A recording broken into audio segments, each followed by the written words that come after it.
পেটের দায় মানুষকে ভুলিয়ে দেয় বয়সের সীমারেখা। কাল শিয়ালদা স্টেশনে এমনই এক রিয়েল লাইফ হিরোর সঙ্গে দেখা হলো, যে 85 বছর বয়সেও সংসারের দায়িত্ব কাঁধ থেকে এভাবে ছেড়ে ফেলতে পারেনি।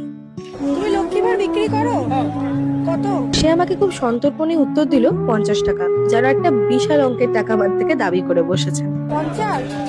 আমি ওনাকে জিজ্ঞাসা করলাম উনি কোথা থেকে আসছেন, কোথায় কোথায় ওনার জিনিস সেল করেন। কোথায় বিক্রি করো নিয়ে গিয়ে? এই এত জিনিস নিয়ে কোথা থেকে আনছো? সত্যি বলতে লক্ষ্মীর ভাড়ের প্রয়োজন হয়তো এখন আমাদের আর পড়ে না খুব একটা, আমার অন্তত কোনো প্রয়োজন ছিল না। তবে মাঝে মাঝে আমাদের অপ্রয়োজনগুলো যদি অন্যের প্রয়োজনে লাগে তাহলে মন্দ কি বলো? শুনলে অবাক হবে, এই 85 বছরের ভদ্রলোক প্রতিদিনে সংসার চালানোর জন্য এই বোঝা কাঁধে নিয়ে রানাঘাট থেকে বজবজ, ক্যানিং, সোনারপুর অব্দি ট্রাভেল করেন রোজ।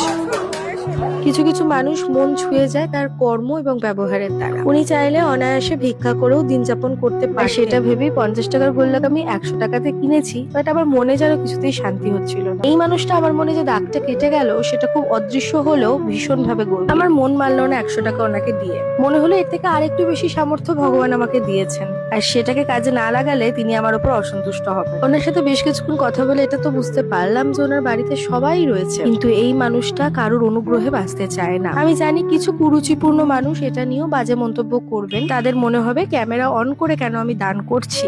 প্রথম কথা তো এটা কোনো দান নয়, এটা সমাজের প্রতি আমাদের রেসপন্সিবিলিটি। আর দ্বিতীয় কথা হলো, আমি ভীষণ ভাবে চাই এই রিয়েল লাইফ হিরোদের কথা মানুষ আরো বেশি করে জানুক, তাদের পাশে দাঁড়াক। আমার একার ক্ষমতায় আমি হয়তো একটা দিন ওনাকে ভালো রাখতে পারবো, কিন্তু আমাদের সবার ক্ষমতা সদিচ্ছা এক হলে হয়তো সমাজটা হয়ে উঠবে আরো বেশি সুন্দর।